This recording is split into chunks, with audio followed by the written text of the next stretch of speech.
नमस्तेस्तु भगवन् विश्वेश्वराय महादेवाय त्र्यम्बकाय त्रिपुरान्तकाय त्रिकाग्निकालाय कालाग्निरुद्राय नीलकण्ठाय मृत्युञ्जयाय सर्वेश्वराय सदाशिवाय श्रीमान् महादेवाय नमः।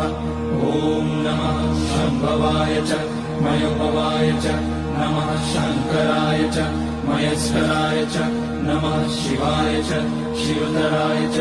ॐ त्र्यम्बकं यजामहे सुगन्धिं पुष्टिवर्धनम् उर्वारुकमिव बन्धनान् मृत्योर्मुक्ष्यमामृतात्। नागेन्द्रहाराय त्रिलोचनाय भस्माङ्गनाय महेश्वराय नित्याय शुद्धाय दिगम्बराय तस्मै नकाराय नमः शिवाय। मन्दाकिनी सलिलचन्दनचर्चिताय नन्दीश्वर प्रमथनाथ महेश्वराय